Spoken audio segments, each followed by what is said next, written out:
Imagine o silêncio absoluto. Não a ausência de som que sentimos em uma sala vazia, mas o vácuo devorador que existe entre os mundos. É neste palco de nada infinito que nossa jornada começa. Não estamos presos às limitações da carne, nem às leis cruéis da relatividade que ditam que a luz é o limite de velocidade do universo.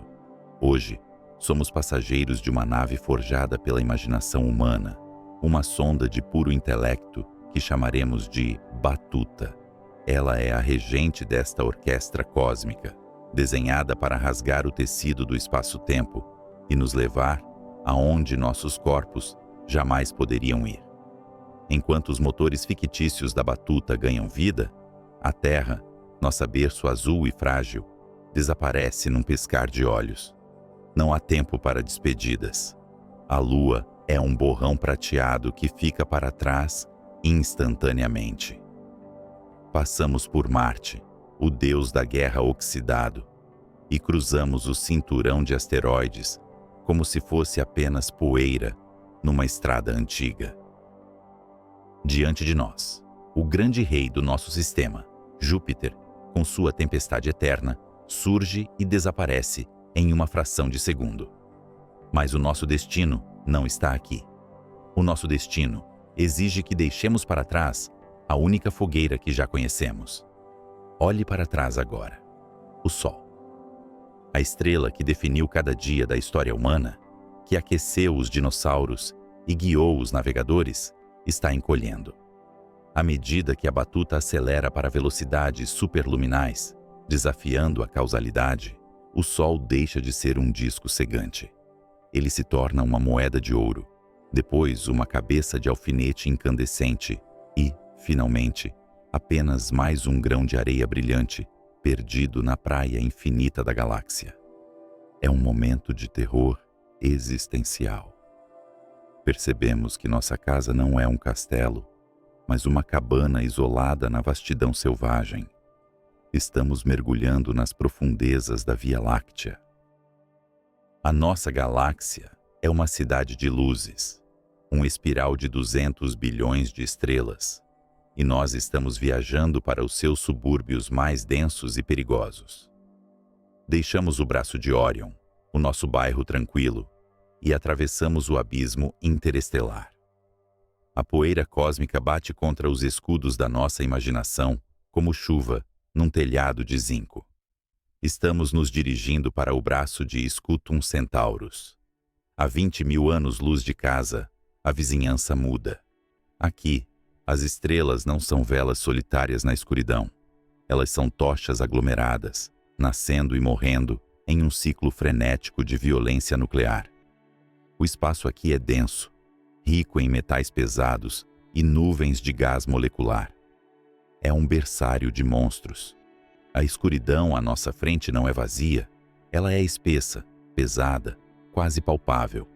E então, através das cortinas de poeira interestelar, que absorvem a luz visível, os sensores da Batuta captam algo que desafia a lógica. Um brilho vermelho. Não é o brilho pontual de uma estrela comum.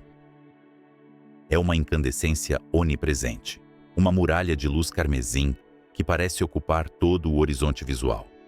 Estamos nos aproximando do aglomerado estelar Stephenson 2, e no coração deste enxame de gigantes reside o rei.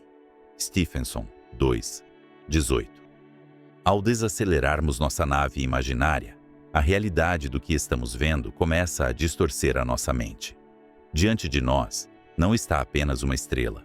Está uma catástrofe gravitacional suspensa no tempo. Stephenson 2,18 é uma supergigante vermelha de proporções tão bíblicas que a mente humana luta para processar sua geometria.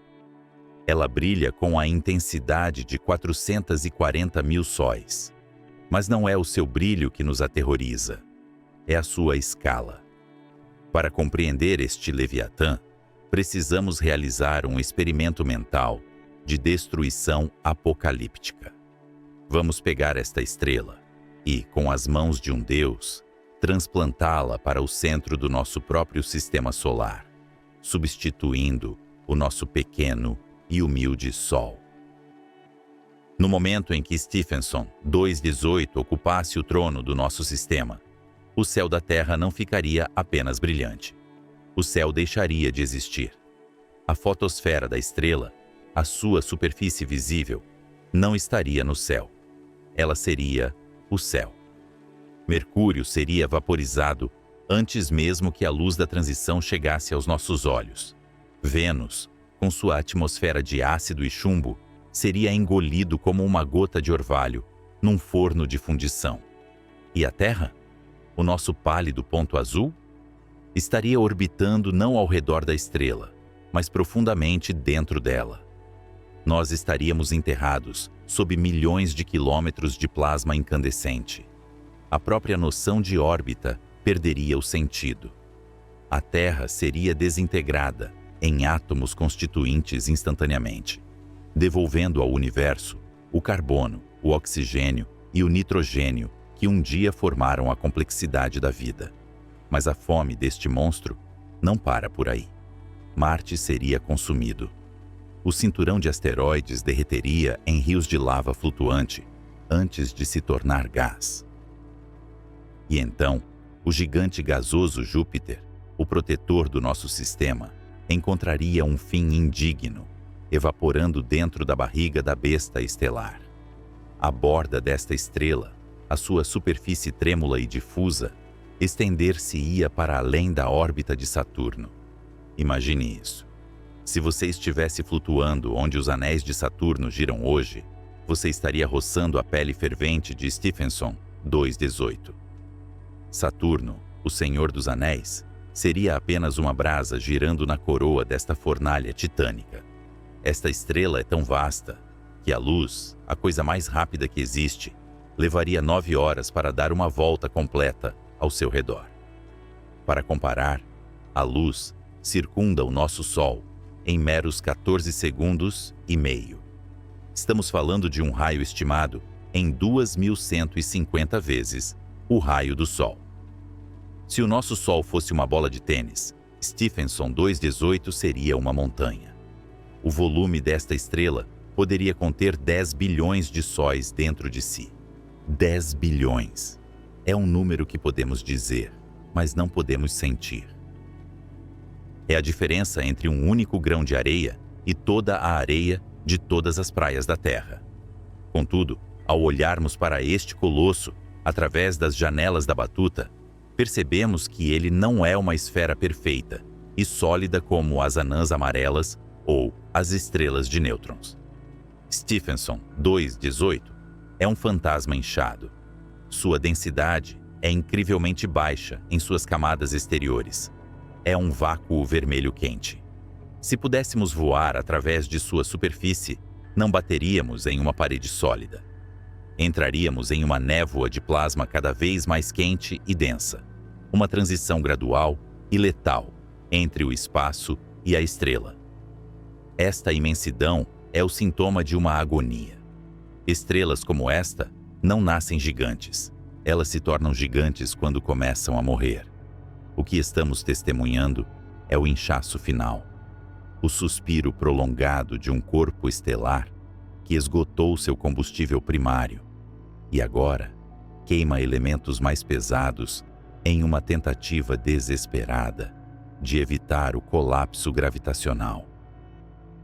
A pressão de radiação empurra as camadas externas para fora, lutando contra a gravidade que tenta esmagar o núcleo. É uma guerra civil estelar, e o resultado é esta expansão grotesca e magnífica.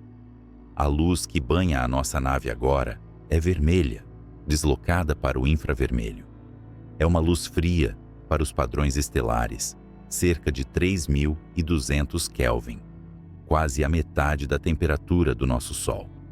Mas devido à sua área de superfície titânica, a quantidade total de energia que ela expele é avassaladora. Ela ilumina a poeira ao redor, criando catedrais de sombras e luz nas nebulosas vizinhas, esculpindo o berçário estelar onde reside. Stephenson 2:18 desafia as teorias da evolução estelar. Ela reside no limite do que os astrofísicos chamam de limite de Hayashi, uma fronteira teórica no diagrama Hertzsprung-Russell, que dita o quão grande e fria uma estrela pode ficar antes de se tornar instável. Ela está dançando na borda do precipício, zombando das equações que escrevemos em nossos quadros negros na Terra.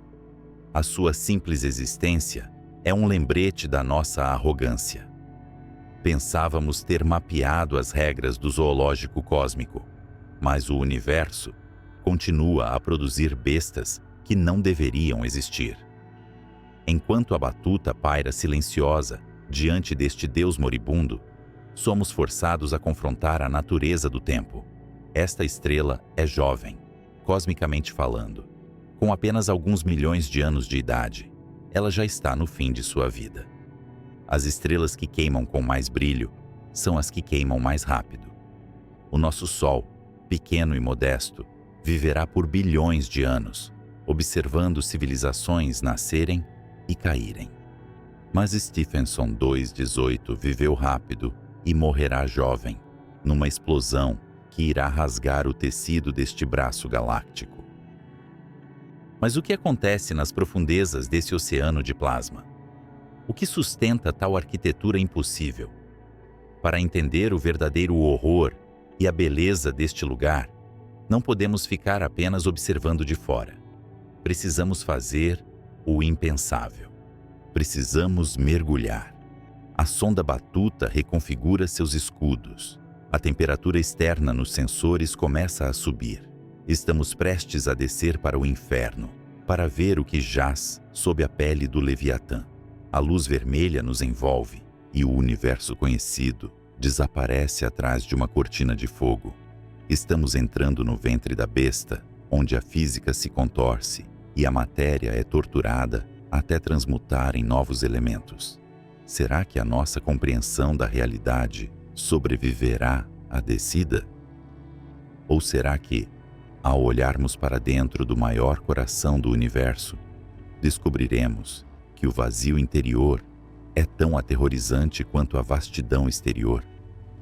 Imagine uma catedral escura, tão vasta que suas paredes estão perdidas na escuridão. Durante milênios, a humanidade parou no centro dessa nave silenciosa, segurando uma única vela trêmula. Olhamos para cima, para a abóbada, e vimos pontos de luz pintados no teto. Chamamos esses pontos de estrelas fixas. Acreditávamos que eram apenas decorações, diamantes incrustados em uma esfera de cristal imutável que girava suavemente ao redor do nosso mundo importante. Não havia profundidade. Não havia terror na distância. O universo era uma caixa fechada e nós estávamos seguros no seu centro. Mas para encontrar os monstros que habitam o cosmos, para compreender a escala de uma estrela como Stephenson 2:18, a humanidade precisou primeiro quebrar essa esfera de cristal. Precisávamos perceber que o teto da catedral não estava logo acima de nossas cabeças, mas sim a uma distância tão abismal que a mente humana recua em defesa da sua própria sanidade. Essa revolução não começou com foguetes ou computadores, mas no frio cortante de Königsberg, na Prússia, em 1838. Friedrich Bessel era um homem obcecado pela precisão. Enquanto o mundo se movia ao ritmo das carruagens e do vapor, Bessel passava suas noites curvado sobre um instrumento chamado heliômetro. O seu objetivo era impossível para a época. Ele queria ver o invisível. Ele queria ver o movimento das estrelas fixas. A premissa era elegantemente simples, baseada em um fenômeno que qualquer criança descobre brincando. Se você estender o braço e levantar o polegar, fechando um olho e depois o outro, o seu polegar parece saltar de um lado para o outro em relação ao fundo da sala. Isso é a paralaxe. O seu polegar não se moveu, mas o seu ponto de vista sim. Bessel sabia que a Terra, em sua órbita anual, ao redor do Sol, nos oferece dois pontos de vista diferentes, separados por 6 meses. Em janeiro, estamos de um lado do Sol. Em julho, estamos do lado oposto, a 300 milhões de quilômetros de distância. Se as estrelas estivessem próximas, elas deveriam dançar no céu, saltando para a esquerda e para a direita, à medida que a Terra oscilava. Mas durante séculos, os astrônomos olharam e não viram nada. As estrelas permaneciam imóveis. Isso levou os antigos a uma de duas conclusões: ou a Terra não se movia, ou as estrelas estavam tão distantes que o movimento era imperceptível aos nossos instrumentos grosseiros. Bessel apostou na distância. Ele escolheu uma estrela fraca e rápida, chamada 61 Cygni. Noite após noite, lutando contra a turbulência da atmosfera e as limitações do vidro e do latão, ele mediu. E, finalmente, ele encontrou. O movimento era minúsculo, menor do que a largura de uma moeda vista a quilômetros de distância. Mas estava lá. Com a trigonometria como sua única nave espacial, Bessel calculou a distância. A resposta despedaçou a realidade da época. Aquela pequena luz não estava apenas lá em cima. Estava a mais de 10 anos-luz de distância. A luz, viajando rápido o suficiente para circundar a Terra 7 vezes em 1 segundo, levava uma década inteira para cruzar aquele abismo. De repente, o universo deixou de ser uma sala acolhedora. Tornou-se um vazio aterrorizante e silencioso. As estrelas não eram pontos no teto. Eram sóis, rugindo na solidão profunda da noite. Com a profundidade do universo revelada, uma nova pergunta surgiu, mais perturbadora do que a distância. O que são elas? Durante a maior parte da história humana, assumiu-se que os céus eram feitos de uma quinta essência, uma substância divina e imutável, fundamentalmente diferente da Terra e da pedra sob os nossos pés. Mesmo quando a ciência avançou, a suposição padrão era que, se as estrelas eram corpos físicos, elas deveriam ser feitas dos mesmos materiais que a Terra: ferro, silício, oxigênio, aquecidos até a incandescência. A resposta viria não de um astrônomo solitário em uma cúpula fria, mas de uma sala cheia de mulheres em Cambridge, Massachusetts. No final do século XIX e início do século XX, o Observatório de Harvard empregava um grupo de mulheres brilhantes, pejorativamente chamadas de computadoras, para analisar montanhas de placas fotográficas de vidro. Elas eram as agrimensoras do céu, catalogando centenas de milhares de estrelas, não olhando através de telescópios, mas examinando os espectros capturados em vidro. A luz das estrelas, quando passada por um prisma, se abre em um arco-íris. Mas esse arco-íris é interrompido por linhas escuras, códigos de barras precisos que revelam a impressão digital química da estrela. Annie Jump Cannon, uma dessas mulheres extraordinárias, organizou o caos estelar em um sistema que usamos até hoje. Ela classificou as estrelas pela temperatura e aparência espectral, criando as classes O, B, A, F, G, K, M. Mas elas ainda não sabiam o que estavam olhando. Elas estavam classificando livros em uma biblioteca, sem saber ler a língua em que foram escritos. O consenso científico, liderado por gigantes da época, mantinha que a composição das estrelas era semelhante à crosta terrestre. Foi então que uma jovem estudante de doutorado britânica, chamada Cecilia Payne, chegou a Harvard. Em 1925, ela escreveu o que foi mais tarde chamado de a tese de doutorado mais brilhante já escrita em astronomia. Payne aplicou a nova física quântica às linhas espectrais que as mulheres de Harvard haviam catalogado. O que ela encontrou foi uma heresia científica. Os seus cálculos diziam que as estrelas não eram feitas de ferro ou rocha. Elas eram compostas quase inteiramente pelos elementos mais leves e simples do universo: hidrogênio e hélio. De fato, o hidrogênio era 1 milhão de vezes mais abundante do que se supunha. Quando ela apresentou seus resultados, os homens que guardavam os portões da astronomia a ridicularizaram. Henry Norris Russell, o reitor da astrofísica americana, convenceu-a de que seus resultados eram impossíveis. Como poderia o universo ser feito de um gás invisível e leve, e não da substância sólida que conhecemos? Sob pressão, Payne recuou, chamando sua própria descoberta de espúria. Mas a verdade é uma força teimosa.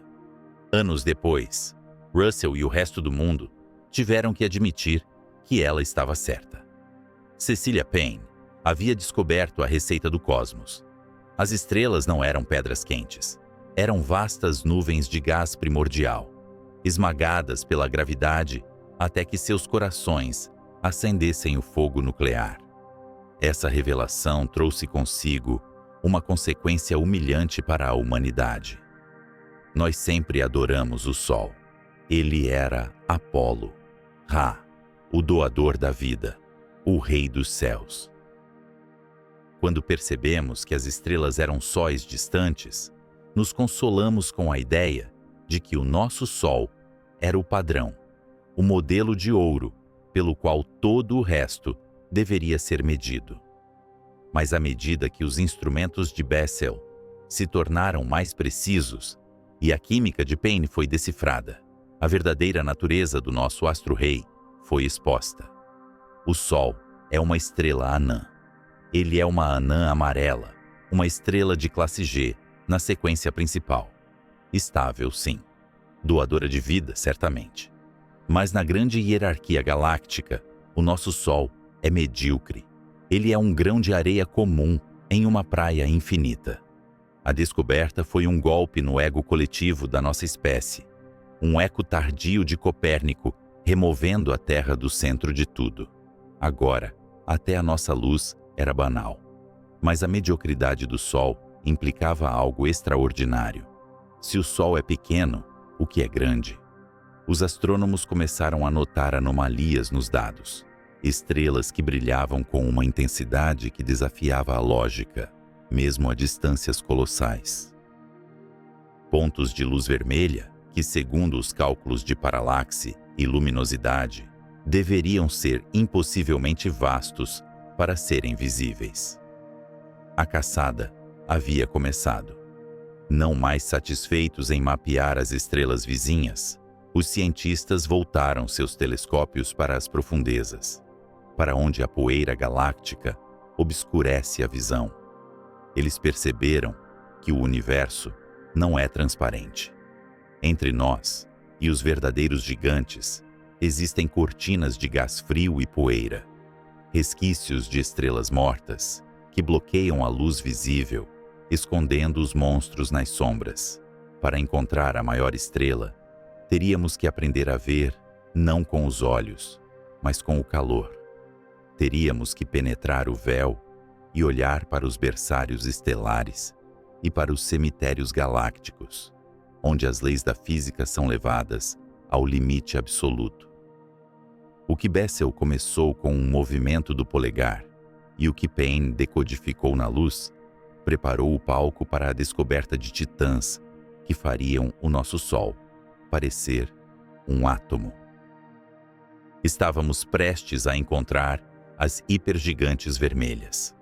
Mas para compreender o tamanho destas bestas, precisamos primeiro entender a batalha mortal que ocorre dentro de cada estrela. Uma guerra entre a gravidade esmagadora e a fúria da luz, onde o equilíbrio decide se uma estrela vive como uma anã tranquila ou morre como uma divindade inchada, engolindo mundos inteiros em seu último suspiro. E nas profundezas da constelação do Escudo, escondida atrás de muralhas de poeira interestelar, algo colossal aguardava, uma estrela que desafiava a própria definição de limite, uma estrutura tão vasta que, se colocada no nosso sistema solar, engoliria Júpiter, Saturno e deixaria o resto do sistema na escuridão de seu interior. Quão grande pode uma estrela realmente ser antes de se destruir sob o seu próprio peso? Londres, 1824. Sadi Carnot observa o movimento rítmico de uma máquina a vapor. Ele não vê apenas metal e fumaça, mas uma entidade que respira. O pistão sobe e desce, empurrado por um fantasma invisível chamado calor.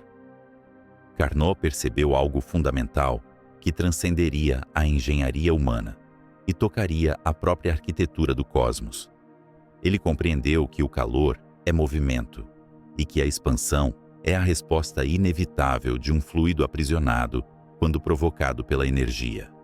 A máquina suspira, incha e empurra contra as paredes que a confinam. Se pudéssemos ampliar essa visão, saindo da fuligem da Revolução Industrial e viajando através do abismo interestelar até a fronteira de BDN 6, veríamos a mesma física em uma escala que desafia a sanidade. Mas aqui não há pistões de ferro, nem cilindros de aço para conter a fúria. Há apenas a gravidade, uma gaiola feita da própria curvatura do espaço, tentando desesperadamente conter uma besta que deseja se libertar. Muitos imaginam uma estrela como um objeto sólido, uma esfera perfeita e imutável, suspensa no veludo negro. É uma ilusão reconfortante, mas falsa. BDN 6 não é um lugar, nem um objeto no sentido humano.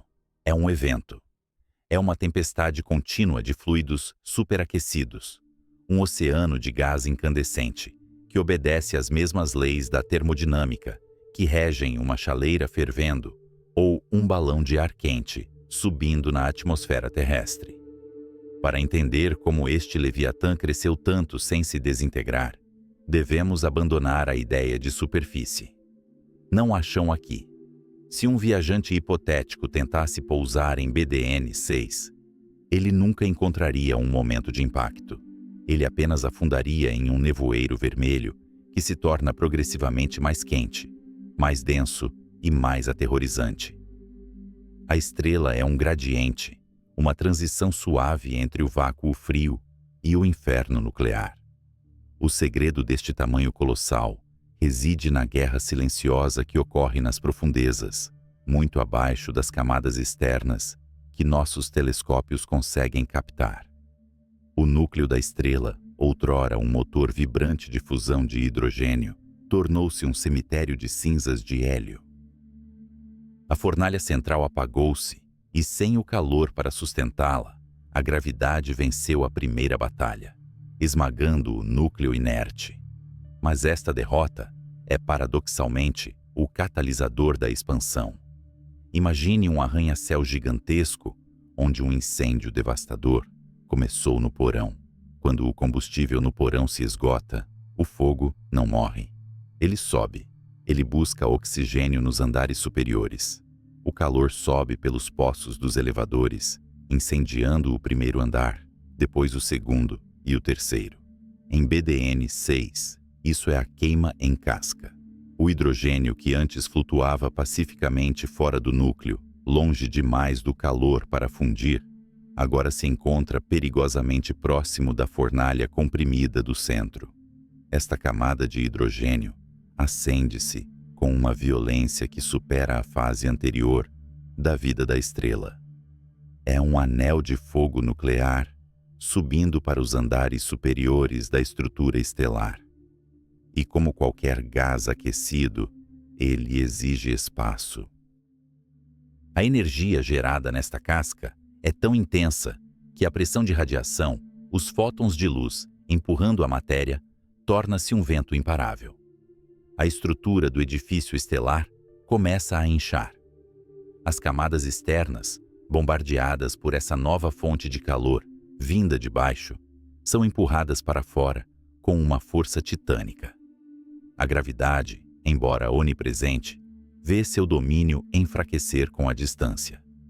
À medida que o gás é empurrado para longe do centro, a gravidade tem cada vez menos poder para puxá-lo de volta. É um ciclo de feedback positivo. Quanto mais a estrela incha, mais fraca a gravidade se torna nas bordas, e mais fácil se torna para a estrela inchar ainda mais. BDN6 torna-se então um balão de ar quente cósmico, inflado não apenas pelo calor, mas pela própria luz que gera. A termodinâmica nos diz que quando um gás se expande, ele esfria. É por isso que, apesar da fúria nuclear no interior, a superfície desta hipergigante é vermelha. O calor se diluiu por um volume tão vasto que a temperatura externa cai para níveis que, em termos astrofísicos, são quase mornos. Se o nosso Sol é um ferro em brasa, branco e cortante, BDN6 é uma brasa de carvão moribunda, brilhando com um rubor profundo e sombrio. A densidade resultante desafia a intuição. Na Terra, o ar que respiramos ao nível do mar tem uma densidade tangível. Sentimos o vento no rosto. Mas nas camadas externas de BDN6, a matéria está tão espalhada que é um vácuo técnico melhor do que qualquer vácuo que conseguimos criar em laboratórios terrestres. Esta é a respiração da estrela. A atmosfera é tão rarefeita, tão tênue, que a fronteira entre onde a estrela termina e onde o espaço começa é uma questão de semântica, não de física. É uma neblina fantasmagórica que se estende por bilhões de quilômetros. Uma nave espacial poderia atravessar as camadas externas desta estrela por horas, talvez dias, sem sequer perceber que já entrou no corpo do monstro. O piloto veria apenas a escuridão do espaço tingir-se lentamente de carmesim, as estrelas distantes desaparecerem uma a uma, engolidas por uma poluição luminosa vermelha que está em toda parte e em lugar nenhum. Não estamos mais lidando com um objeto sólido, mas com uma nuvem, uma miragem de plasma mantida coesa apenas pela memória da gravidade de um núcleo distante. A viscosidade deste fluido estelar é quase inexistente. Enormes células de convecção, bolhas de gás quente do tamanho de sistemas solares inteiros, sobem lentamente das profundezas, transportando calor para a superfície, onde rompem e liberam sua energia no vazio, antes de afundar novamente na escuridão fria do interior. É uma visão de caos majestoso. Não é a queima estável de uma vela, mas o movimento turbulento de uma panela de sopa fervendo em câmera superlenta. Cada bolha que sobe à superfície leva anos para completar seu ciclo, e cada uma delas contém massa suficiente para criar 1000 terras. A estabilidade de BDN6 é, portanto, uma mentira, ou pelo menos, um equilíbrio precário. Ela vive no fio da navalha. Se a fusão na casca aumentar ligeiramente, a estrela incha e pode perder suas camadas externas para sempre. Se diminuir, a gravidade recupera terreno e a estrela encolhe, aquecendo-se novamente até que o ciclo recomece. A estrela pulsa. Ela respira em escalas de tempo que fazem a vida humana parecer um piscar de olhos. Mas essa respiração tem um custo. Ao inflar-se a proporções tão grotescas, a gravidade na superfície torna-se tão fraca que mal consegue segurar os próprios átomos da estrela. A velocidade de escape necessária para fugir deste titã cai drasticamente. A própria luz da estrela, o brilho que a define, torna-se um vento que sopra a sua própria pele para o espaço. A estrela não está apenas crescendo, ela está se evaporando. Ela está sangrando massa para o universo, criando nebulosas complexas e ricas em elementos pesados, semeando o cosmos com os ingredientes da vida futura, tudo isso impulsionado pela simples e brutal mecânica dos fluidos. O calor empurra, a gravidade puxa, e no meio desse cabo de guerra, a matéria flui. Estamos observando um gigante que está se desfazendo, uma catedral de luz cujas paredes estão se dissolvendo em fumaça. E enquanto contemplamos essa estrutura diáfana, quase etérea, devemos nos perguntar: o que acontece quando o combustível que alimenta essa expansão finalmente se esgota? O que acontece quando o fogo no prédio sobe até o último andar e não há mais para onde ir, senão para o céu aberto? Imagine um alpinista solitário nas encostas superiores do Monte Everest em 1924. George Mallory, vestido com gabardine e lã, lutando contra o ar rarefeito da chamada Zona da Morte. Ali, a pressão atmosférica é 1/3 daquela ao nível do mar. Cada respiração é uma batalha, e o ar é tão tênue que a fronteira entre a atmosfera e o vazio parece se dissolver. No entanto, se esse alpinista pudesse ser transportado instantaneamente através do cosmos, cruzando anos-luz de escuridão até a superfície da maior estrela já descoberta, ele encontraria um ambiente que desafia a própria definição de matéria. O que chamamos de superfície em uma hipergigante vermelha não é um chão, nem mesmo um oceano de fogo denso, como o do nosso Sol. É um fantasma. A densidade do gás na fotosfera desta titã é milhares de vezes menor do que o ar rarefeito que sufocou Mallory no topo do mundo. Se você estivesse lá, flutuando na borda deste abismo luminoso, estaria imerso em um quase vácuo, um meio tão etéreo que tecnicamente seria considerado um vácuo de laboratório na Terra. Mas é um vácuo que queima. É um nada que brilha com a fúria de 300 mil sóis.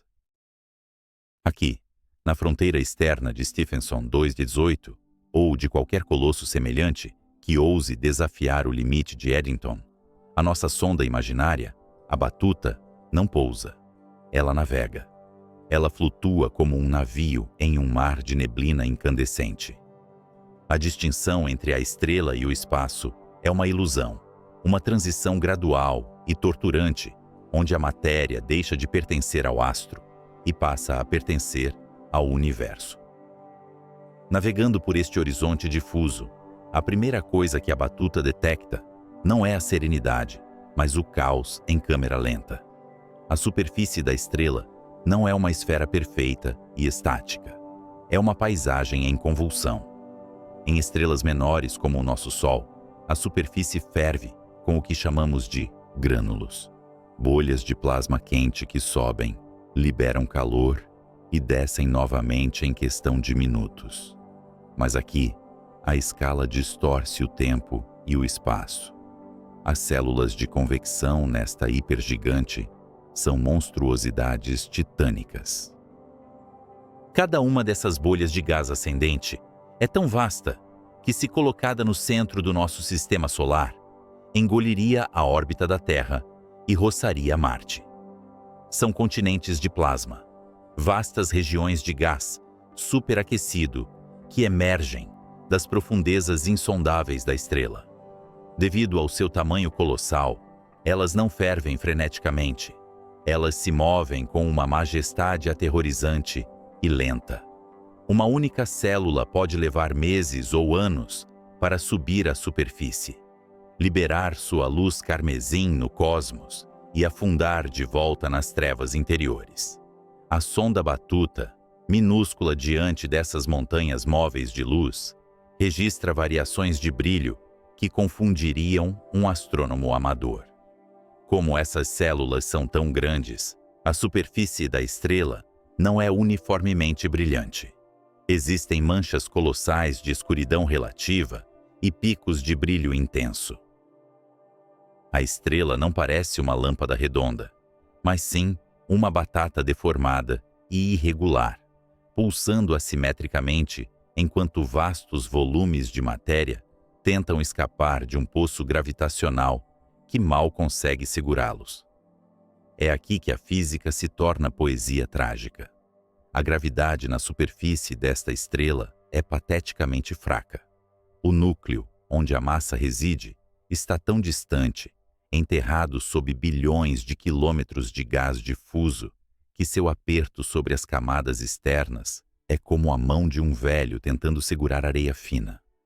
A força que mantém os nossos pés no chão da Terra é centenas de vezes mais forte do que a força que segura a fotosfera desta estrela. Consequentemente, a estrela está se desfazendo. Ela está evaporando diante de nossos sensores. A batuta agora entra na zona de aceleração do vento estelar. Não é um vento como conhecemos, feito de ar movendo-se sobre a Terra. É um furacão de partículas atômicas, um êxodo em massa. A pressão da radiação que emana do núcleo, a pura força da luz empurrando a matéria, vence a gravidade frágil. A pele da estrela está sendo arrancada. Imagine tempestades de gás que se estendem por unidades astronômicas inteiras. Nestes ventos, a matéria é acelerada a milhões de quilômetros por hora. Mas o que é verdadeiramente fascinante, e o que a nossa sonda analisa, enquanto seus escudos brilham com o atrito de partículas rarefeitas, é a composição desse vento. À medida que o gás se afasta da fornalha da superfície e entra no frio do espaço interestelar, a temperatura cai. O plasma, antes ionizado e caótico, começa a encontrar parceiros. Átomos de silício encontram átomos de oxigênio. O magnésio se une ao ferro. Em um processo que parece alquimia inversa, o fogo da estrela se condensa em pedra. Estamos testemunhando a gênese da poeira cósmica. A batuta atravessa nuvens cintilantes, não de vapor d'água, mas de cristais microscópicos. Olivina, piroxênio, quartzo. Estes são silicatos. São os minerais que formam o manto da Terra, a areia dos nossos desertos, a lava dos nossos vulcões. Aqui, na atmosfera externa desta estrela moribunda, a cada segundo, toneladas de rocha vaporizada condensam-se em grãos sólidos e são sopradas para o vazio.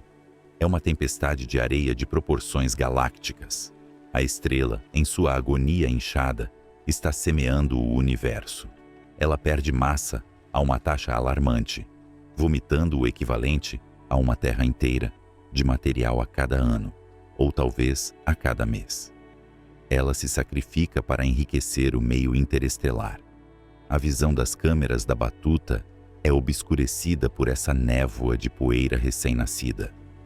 A luz da estrela, filtrada por esses grãos de silicato, muda de um vermelho profundo para um infravermelho fantasmagórico. É um crepúsculo eterno. Se houvesse planetas orbitando esta estrela, eles não veriam um sol no céu, mas uma parede de névoa brilhante que ocupa metade do horizonte. Uma fornalha que respira e exala vidro e pedra. Mas há uma ironia cruel e bela neste processo. A baixa densidade que permite que a estrela seja tão grande é também a sua sentença. A estrela é uma bolha de sabão cósmica, vasta, iridescente, mas incrivelmente frágil. As instabilidades nas camadas externas podem causar erupções que fariam as maiores tempestades solares parecerem faíscas de uma fogueira. A sonda detecta ondas de choque percorrendo a atmosfera.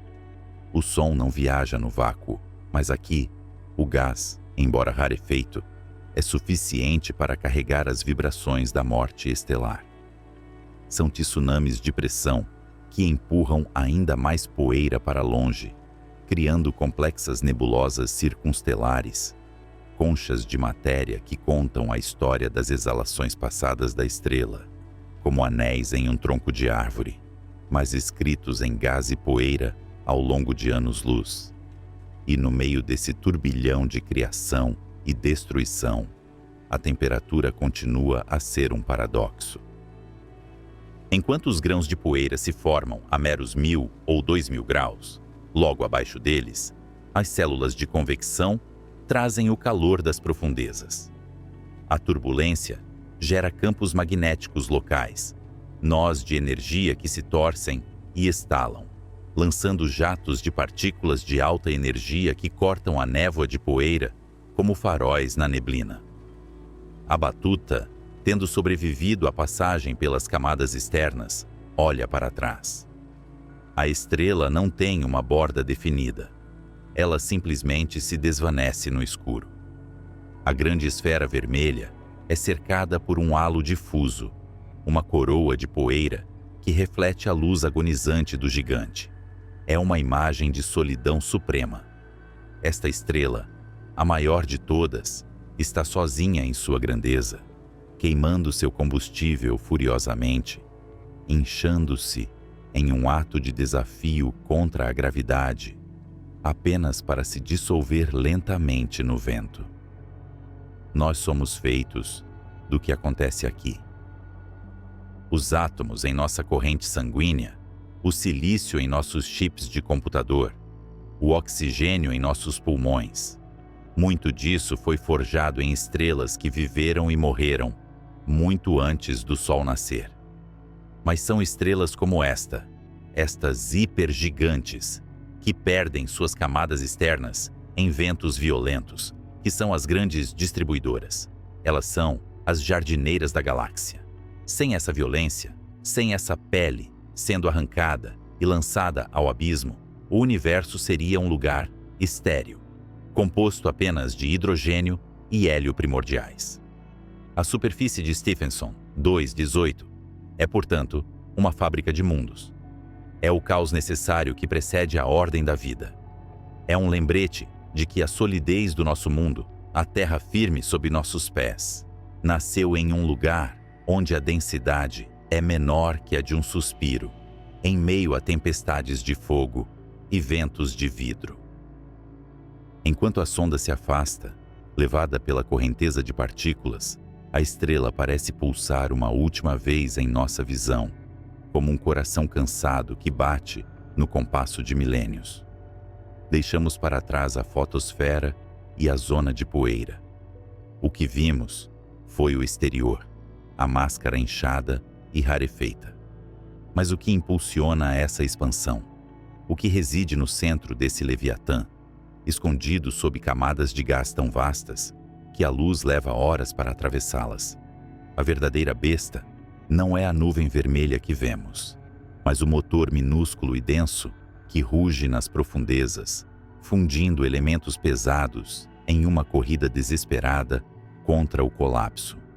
A viagem para fora nos mostrou como a estrela morre suavemente, sangrando para o espaço. Mas a viagem para dentro revelaria como ela se prepara para morrer violentamente. O abismo externo é feito de vácuo e poeira. O abismo interno é feito de ferro e fogo. E é para lá que nossa curiosidade deve se voltar agora, pois a tranquilidade enganosa desta superfície de baixa densidade esconde a catástrofe iminente que se gesta no coração da escuridão. O que acontece quando o combustível acaba e a gravidade, aquela mão fraca na superfície, torna-se um punho de ferro no núcleo? Imagine uma biblioteca silenciosa em Cambridge, no início do século XX. A poeira dança nos raios de sol que atravessam as janelas altas, suspensa no ar dourado. Arthur Eddington, um homem de intelecto formidável e curiosidade insaciável, observa essas partículas. Ele não vê apenas poeira, ele vê um campo de batalha. Ele compreende algo que escapava à intuição humana há milênios. A luz não é apenas iluminação. A luz é um vento. A luz possui força física. Se você acender uma lanterna contra uma parede, ela empurra a parede. A força é imperceptível para nós, criaturas de carne e osso, vivendo na gravidade da Terra. Mas para uma estrela, essa pressão é o árbitro final entre a existência e a aniquilação. Eddington calculou um número, uma fronteira teórica que leva seu nome até hoje. O limite de Eddington.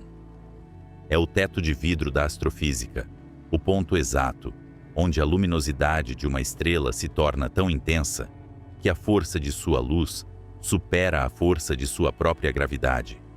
Se uma estrela cruza essa linha, ela não deveria mais ser capaz de segurar suas próprias camadas externas. A luz, em sua fúria para escapar do núcleo, deveria soprar a estrela para o esquecimento, desintegrando-a em uma nuvem de gás difuso. É uma lei de trânsito cósmico que dita a velocidade máxima da produção de energia. No entanto, quando voltamos nossos telescópios para as profundezas da constelação de Scuton, encontramos Stephenson 2:18, um titã que parece olhar para as equações de Eddington com desdém. Esta estrela não é apenas grande, ela é uma impossibilidade estatística. Ela reside em uma zona proibida dos diagramas estelares, brilhando com uma luminosidade centenas de milhares de vezes superior à do Sol, dançando perigosamente sobre a linha vermelha que Eddington desenhou. A existência deste colosso nos obriga a confrontar um paradoxo físico aterrorizante. Como pode um objeto permanecer inteiro quando a luz que ele gera é forte o suficiente para rasgá-lo em pedaços? Para entender essa rebelião contra as leis da física, precisamos deixar de lado a imagem de uma estrela como uma esfera sólida e serena. Stephenson 2:18. Não é um planeta rochoso e estático. Ela é melhor descrita como uma tempestade contida, uma catástrofe em câmera lenta que dura milênios. Imagine uma panela de pressão onde a válvula de segurança foi soldada. O calor aumenta, o vapor procura uma saída e o metal começa a gemer. No núcleo de Stephenson, a produção de fótons é tão violenta que a pressão de radiação se torna um martelo pneumático, golpeando as camadas de plasma acima. A gravidade tenta desesperadamente puxar esse material para baixo, manter a coesão, fechar o punho. Mas a luz é implacável. Estamos testemunhando o que os físicos chamam de fator de opacidade. À medida que a energia tenta transitar do núcleo para a superfície, ela encontra resistência. O plasma, rico em metais forjados nas eras anteriores da vida da estrela, atua como uma névoa espessa. Ele não deixa a luz passar livremente. Ele a captura. E ao capturar a luz, ele captura seu momento, sua força de empuxo. É como tentar disparar um canhão de água contra uma parede de tijolos soltos. A parede não apenas se molha, ela é empurrada para trás. Em Stephenson 2:18, a parede está se movendo. A estrela está, literalmente, levitando suas camadas externas. O limite de Eddington sugere que, neste ponto, a estrela deveria se desfazer instantaneamente. Mas a natureza é engenhosa em encontrar brechas em suas próprias leis. O que vemos não é uma estrela estática, mas uma entidade que respira de forma convulsiva. A estrela entra em um ciclo de pulsação violenta. Ela incha, expandindo seu raio para aliviar a pressão interna, tornando-se mais difusa, permitindo que a radiação escape. Depois, ela se contrai ligeiramente quando a gravidade recupera um controle momentâneo, apenas para que o calor se acumule novamente e o ciclo se repita. Estas não são as pulsações rítmicas e precisas de uma cefeida, que funcionam como relógios cósmicos. Estas são as arritmias de um coração moribundo. São convulsões caóticas e imprevisíveis. A superfície de Stephenson 2:18 é um conceito que perde o sentido aqui. Não há uma borda definida onde a estrela termina e o vácuo começa. Em vez disso, há uma vasta atmosfera estendida, um halo de gás rubi que se estende por distâncias que engoliriam a órbita de Saturno. Nesta região periférica, a densidade é tão baixa que é tecnicamente um vácuo melhor do que qualquer um que possamos criar em laboratórios na Terra. E, no entanto, é inegavelmente parte da estrela. Aqui, a física de fluidos assume uma escala dantesca. Células de convecção, bolhas de plasma quente do tamanho de sistemas solares inteiros, sobem das profundezas, transportando calor para a superfície fria. Elas fervem e estouram, lançando matéria no espaço. A estrela está sangrando massa. Esta é a solução da natureza para o paradoxo de Eddington. Para não ser totalmente destruída, a estrela sacrifica partes de si mesma. Ela ejeta vastas quantidades de gás e poeira em ventos estelares que viajam a centenas de quilômetros por segundo. Stephenson, 2:18, está se evaporando para sobreviver. Ela lança o excesso de peso ao mar para manter o navio flutuando. A cada ano que passa, ela perde o equivalente a dezenas de terras em massa, cuspindo-as no vazio interestelar. Este material ejetado forma uma mortalha ao redor da estrela, uma nebulosa de sua própria criação. Essa poeira, rica em silicatos e oxigênio, esfria e começa a bloquear a luz visível da própria estrela que a criou, reemitindo a energia como calor infravermelho. É como se a estrela estivesse se escondendo dentro de uma concha de fumaça, uma tentativa final de se proteger da própria fúria luminosa. Mas há um limite para o quanto ela pode trapacear. O limite de Eddington não é apenas uma sugestão, é um aviso. Ao operar acima desse limite, ou muito próximo dele, Stephenson, 2:18, torna-se fundamentalmente instável. A estrutura interna torna-se porosa.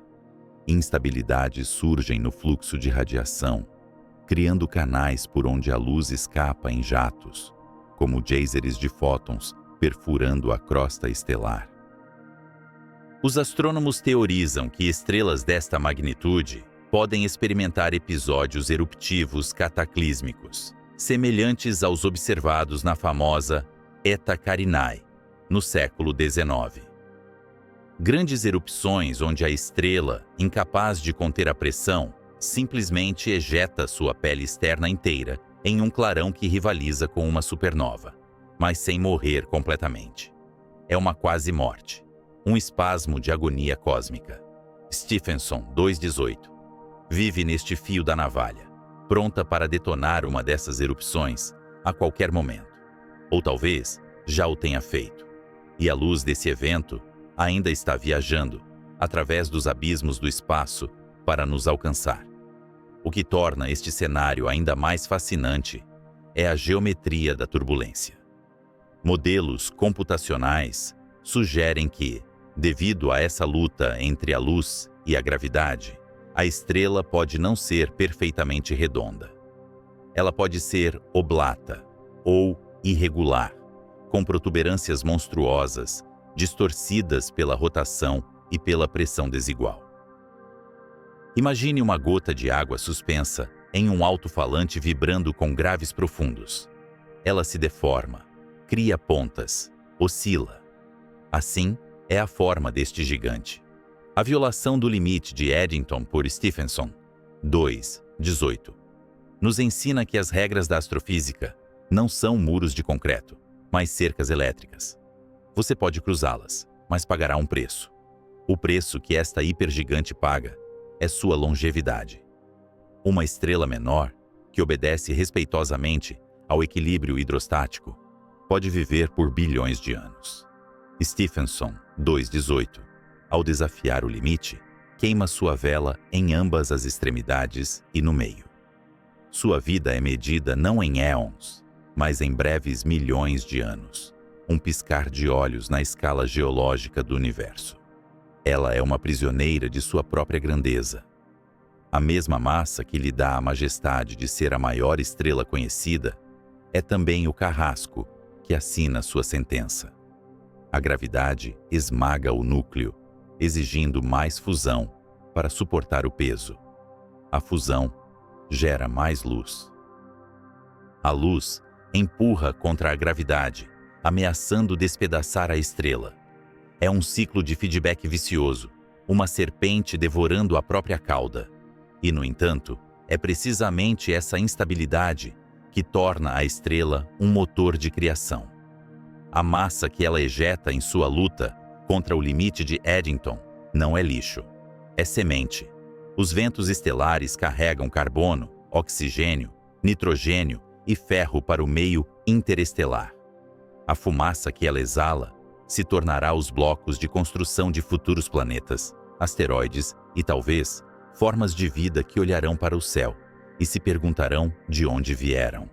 A agonia de Stephenson 2:18 é a fertilidade da galáxia. Mas enquanto observamos essa dança titânica entre a pressão da luz e a atração da gravidade, não podemos deixar de sentir a tensão. A estrutura está rangendo. O equilíbrio é precário, mantido apenas pelo derramamento contínuo de matéria.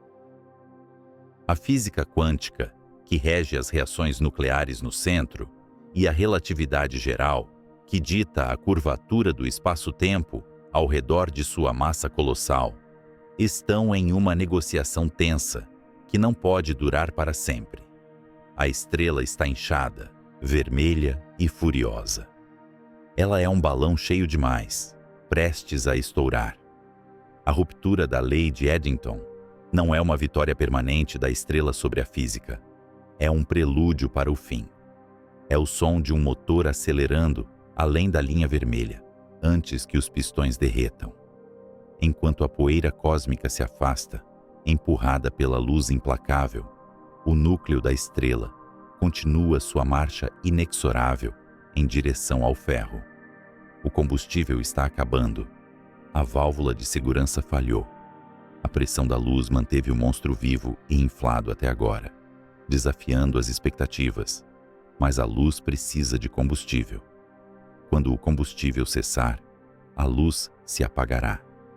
E quando a luz se apagar, a gravidade, paciente e eterna, vencerá a última batalha. O que acontece quando o teto de vidro finalmente quebra sobre a cabeça do gigante?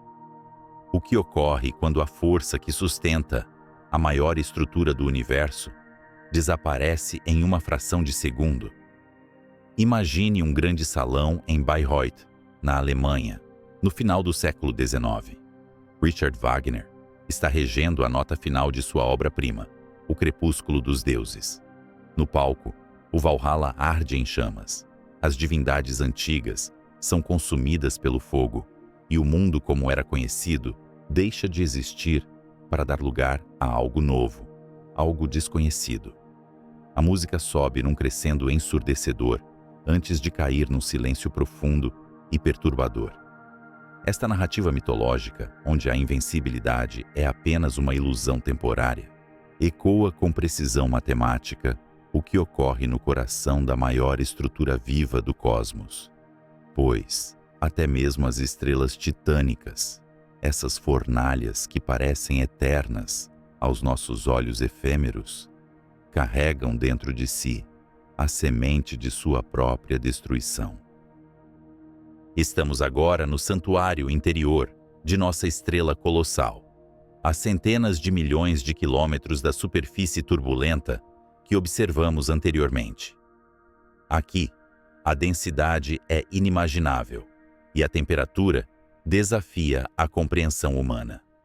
Durante eras, esta estrela jogou um jogo de alquimia cósmica, transmutando elementos leves em pesados, pagando o imposto da gravidade com a moeda da fusão nuclear.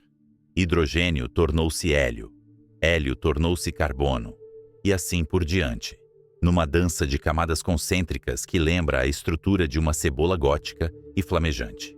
Mas a natureza é um banqueiro impiedoso e a tabela periódica é o seu livro-razão. A estrela chega agora ao elemento número 26, ferro. O ferro é o assassino de estrelas. É o veneno silencioso que se acumula no centro vital. Diferente de todos os elementos anteriores, que liberavam energia quando fundidos e empurravam contra a gravidade, o ferro é egoísta. Fundir ferro não cria energia, consome-a. É uma reação endotérmica, um buraco negro termodinâmico dentro do próprio núcleo. No momento em que o silício se funde para criar este metal cinzento, a fornalha deixa de produzir calor e passa a roubá-lo. O que acontece a seguir não leva milhões de anos. Não leva nem mesmo dias. A fase final da vida de uma estrela que viveu por eras ocorre em uma escala de tempo que faria um relógio atômico parecer lento. O núcleo de ferro cresce, inerte e frio em termos nucleares, acumulando massa até atingir um limite preciso, calculado pelo físico indiano Subramanian Chandrasekhar. É o ponto de não retorno, cerca de 1,5 vezes a massa do nosso Sol, comprimida numa esfera do tamanho de uma cidade terrestre. Neste instante, a paz armada entre a pressão e a gravidade é quebrada. A gravidade, que esperou pacientemente por milhões de anos, sente a fraqueza. O núcleo de ferro não consegue mais se sustentar. Os elétrons, que até então resistiam à compressão através de leis quânticas de exclusão, são esmagados contra os prótons. O colapso começa. Imagine o teto de uma catedral gótica, perdendo subitamente todas as suas colunas de sustentação. O núcleo da estrela, uma esfera de ferro puro, implode sobre si mesmo. Em menos de 1/4 de segundo, uma fração de tempo menor do que uma piscada humana, o núcleo colapsa de um diâmetro de milhares de quilômetros para apenas 20 quilômetros. A matéria cai em direção ao centro, a uma velocidade que atinge 70.000 quilômetros por segundo, quase 1/4 da velocidade da luz. É uma implosão de violência incalculável. A densidade torna-se tão extrema que os núcleos atômicos tocam uns nos outros. O núcleo se transforma no material mais rígido do universo, uma esfera de nêutrons puros. A matéria que cai, trilhões de toneladas de gás estelar, precipitando-se para o centro, atinge essa parede de nêutrons impenetrável, e então ela ricocheteia. Como uma onda do mar batendo contra um penhasco indestrutível, a implosão inverte-se instantaneamente. Uma onda de choque titânica nasce no centro da estrela e começa a rasgar o caminho para fora. Mas esta onda não viaja sozinha. O colapso gerou uma inundação de neutrinos, partículas fantasmagóricas que raramente interagem com a matéria, mas que aqui são produzidas em quantidades tão obscenas que empurram a própria matéria estelar. A onda de choque, alimentada por esse vento de neutrinos, rompe as camadas externas da estrela. O que vemos do lado de fora é o fim de um mundo e o nascimento de uma lenda. A superfície da estrela, que até então brilhava com um vermelho profundo, é subitamente rasgada por uma luz que não pertence a este universo calmo. A explosão resultante não é apenas uma supernova. Dada a massa colossal da nossa protagonista, testemunhamos uma hipernova. Por algumas semanas, esta única estrela brilha com a intensidade de 100 bilhões de sóis. Ela ofusca sozinha toda a galáxia que a hospeda. A energia liberada em segundos equivale a tudo o que o nosso Sol produzirá durante toda a sua vida de 10 bilhões de anos. Se estivéssemos orbitando uma estrela vizinha, veríamos a noite transformar-se em dia, e o dia transformar-se num branco cegante, capaz de vaporizar atmosferas planetárias a anos-luz de distância. Jatos de plasma relativístico perfuram os polos da estrela moribunda, lançando raios gama através do cosmos como faróis da morte. Estes são os gritos mais altos do universo, mensagens de destruição que viajam através dos éons até serem detectadas pelos nossos instrumentos como breves clarões de radiação de alta energia. A matéria pesada, o ouro dos anéis de casamento, o urânio das usinas, o cálcio dos nossos ossos, é forjada neste caldeirão infernal e espalhada pelo vácuo. semeando o espaço com os ingredientes para futuras gerações de planetas e vida. Mas quando o brilho finalmente diminui, quando a fúria da hipernova se dissipa e a nuvem de detritos coloridos começa sua lenta expansão de milênios, olhamos para o lugar onde o coração da estrela costumava bater. Não há nada lá. Ou assim parece. O núcleo de nêutrons que causou o ricochete, aquela esfera ultradensa, não conseguiu suportar o próprio peso.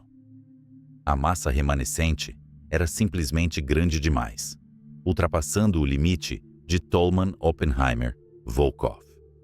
A resistência dos nêutrons falhou. A gravidade venceu a última batalha, a batalha definitiva. O núcleo continuou a colapsar. Encolheu para além do tamanho de uma cidade, para além do tamanho de uma maçã, para além do tamanho de um átomo. A matéria foi esmagada até perder sua identidade, convergindo para um ponto de densidade infinita e volume zero, uma singularidade. Ao redor deste ponto, a realidade dobrou-se em reverência. O tecido do espaço-tempo, descrito por Einstein como um lençol esticado, foi perfurado. A gravidade tornou-se tão intensa que criou uma prisão da qual nem mesmo a luz, o mensageiro mais rápido do universo, consegue escapar. Uma esfera de escuridão absoluta formou-se, onde antes brilhava a maior das estrelas. Um horizonte de eventos. Nasceu um buraco negro estelar. Não é mais matéria como a conhecemos. É um lugar geográfico no tempo, uma cicatriz eterna no tecido da realidade. A estrela, que viveu como uma rainha, morreu para se tornar um monstro, um fantasma gravitacional que assombrará a galáxia muito depois de sua luz ter desaparecido da memória dos astrônomos. Contudo, enquanto observamos este abismo negro girando silenciosamente no vácuo, distorcendo a luz das estrelas de fundo como uma lente cósmica, devemos nos perguntar: será este verdadeiramente o fim? Ou será que, na física extrema dessa singularidade, onde as leis conhecidas se desfazem, a estrela encontrou uma porta para outro lugar? O que acontece com a informação que cai neste poço sem fundo? Será que a morte da maior estrela do universo é, paradoxalmente, o evento mais criativo desde o Big Bang? Imagine uma catedral em ruínas, vasta o suficiente para engolir sistemas solares inteiros. Não há paredes de pedra, apenas colunas de gás brilhante e vitrais de poeira cósmica multicolorida que se estendem por anos-luz na escuridão. O silêncio aqui é absoluto, mas é um silêncio enganoso. Este é o cemitério de um titã, o local de descanso final de uma estrela que, em sua vida tumultuada, gritou sua fúria contra a noite eterna. Mas nestas ruínas não encontramos o fim. Encontramos um berçário. Nas vastas extensões entre as estrelas, onde o frio desce a apenas alguns graus acima do zero absoluto, nuvens moleculares gigantescas flutuam como ilhas escuras em um oceano de vazio. Se pudéssemos ampliar nossa visão, não através de telescópios, mas através do tempo, veríamos que estas nuvens não são estáticas. Elas são enriquecidas, contaminadas pela violência de seus ancestrais.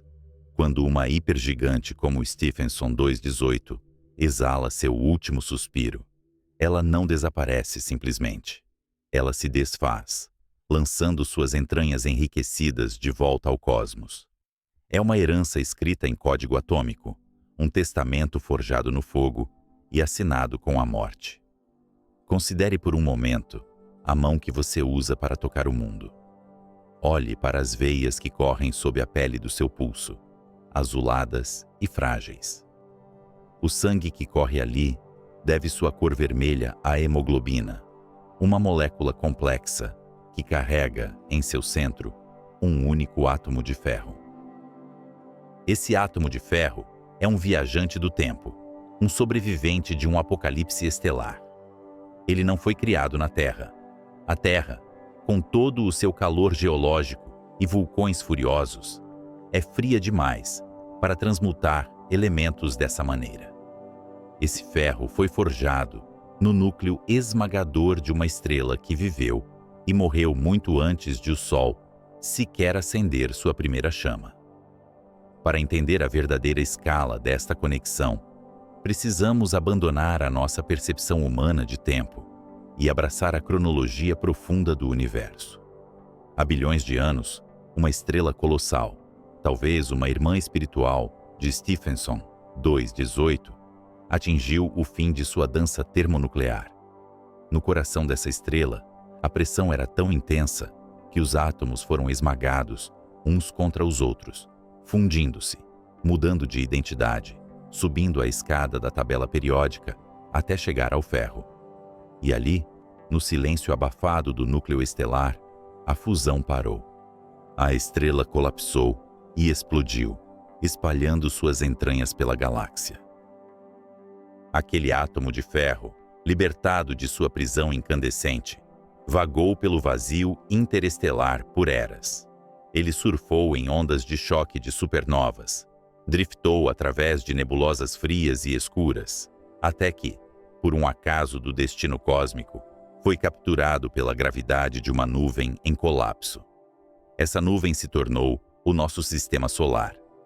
O átomo de ferro afundou no núcleo derretido da Terra primitiva ou ficou preso na crosta rochosa, esperando pacientemente por mais 4 bilhões de anos até que a biologia o reivindicasse, integrando-o ao sangue de uma criatura que ousaria olhar para cima e perguntar de onde veio.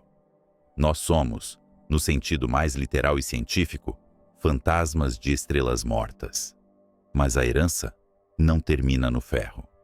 Cada respiração que tomamos é um ato de comunhão com o cosmos.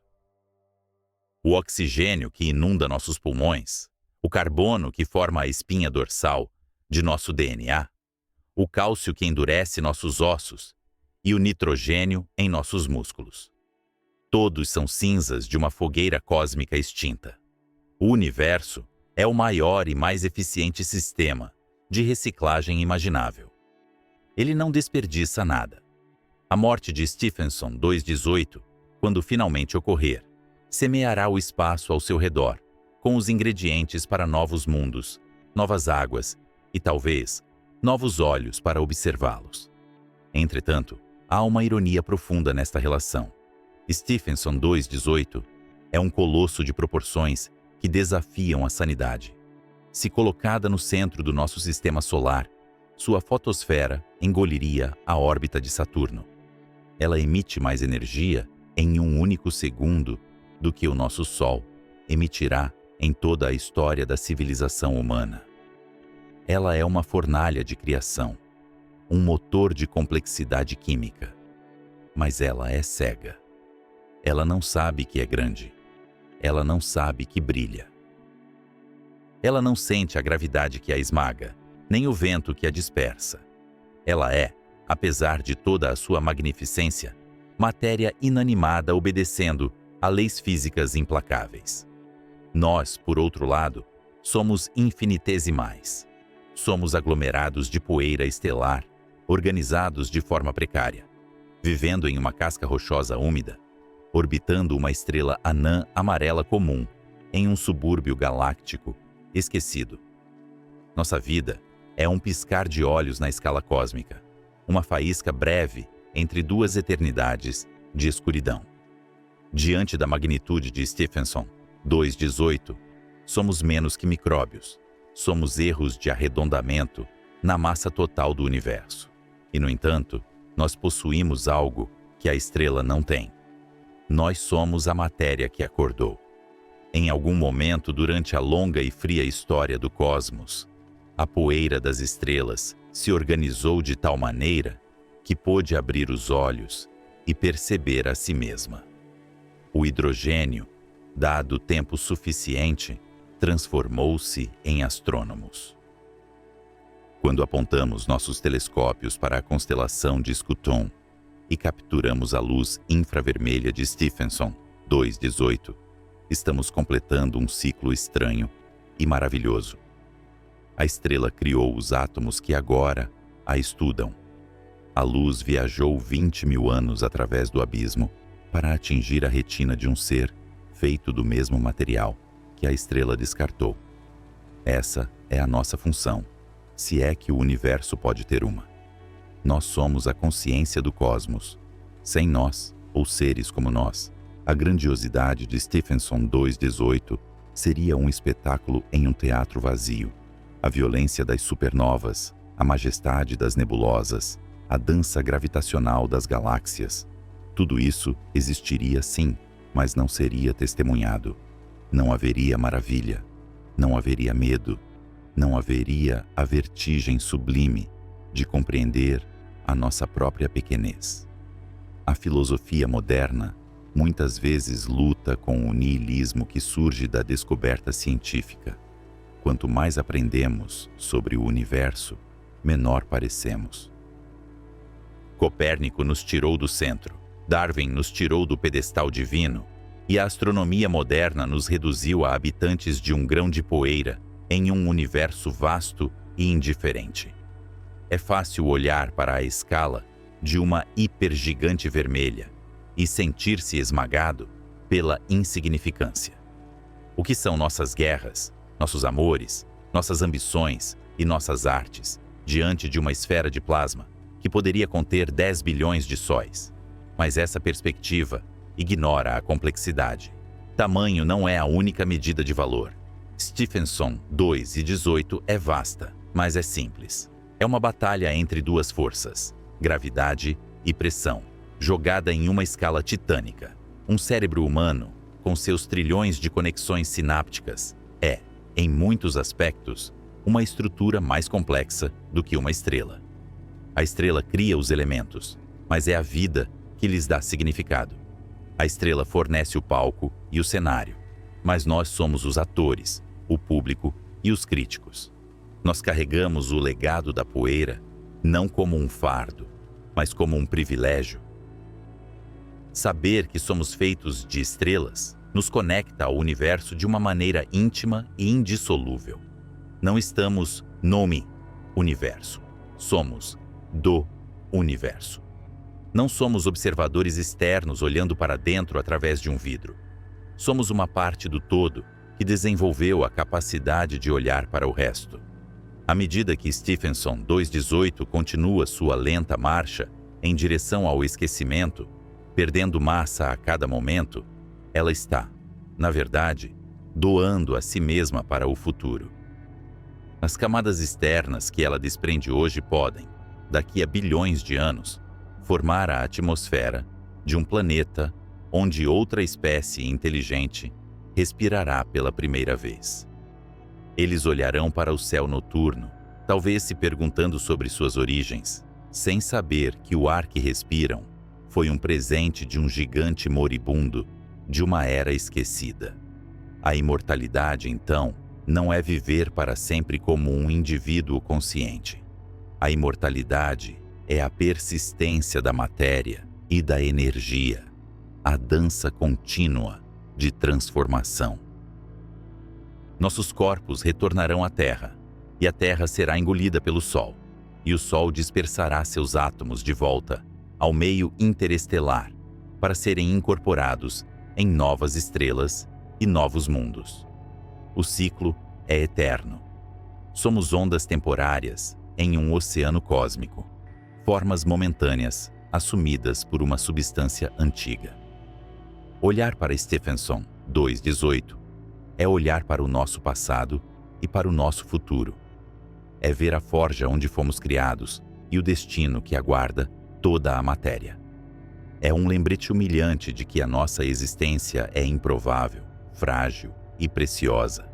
Em um universo dominado pelo vácuo frio e por infernos nucleares, a vida consciente é o fenômeno mais raro e extraordinário de todos. Portanto, quando você olhar para o céu noturno, não veja apenas pontos de luz distantes e frios. Veja a sua árvore genealógica. Veja os ancestrais titânicos que morreram para que você pudesse viver. Sinta o peso do ferro em seu sangue e o oxigênio em sua respiração. como presentes sagrados de um cosmos violento. Stephenson, 2:18, reina suprema no aglomerado estelar, um monstro de luz vermelha e poeira, indiferente à nossa curiosidade. Mas enquanto ela queima furiosamente contra o escurecimento inevitável, nós permanecemos aqui, pequenos e frágeis, sustentando o espelho da consciência. Somos a única maneira que o universo encontrou de se maravilhar consigo mesmo. E talvez, apenas talvez, essa capacidade de maravilhar-se seja a maior de todas as grandezas. Se o universo é um vasto mar de escuridão e as estrelas são ilhas de luz, então o que somos nós, senão os únicos navegadores capazes de mapear essas ilhas e dar nomes às estrelas? A jornada através da escala cósmica nos ensinou sobre tamanhos inconcebíveis e energias devastadoras, mas termina com uma revelação silenciosa e interna. O universo é vasto lá fora, mas é igualmente profundo aqui dentro. E enquanto houver alguém para olhar para cima e sentir o vertiginoso abismo do tempo e do espaço, o universo nunca estará verdadeiramente sozinho no escuro. Será que, no fim de todas as coisas, quando a última estrela se apagar e o cosmos esfriar para sempre, a memória de que um dia nós estivemos aqui, observando e compreendendo, fará alguma diferença na escuridão eterna?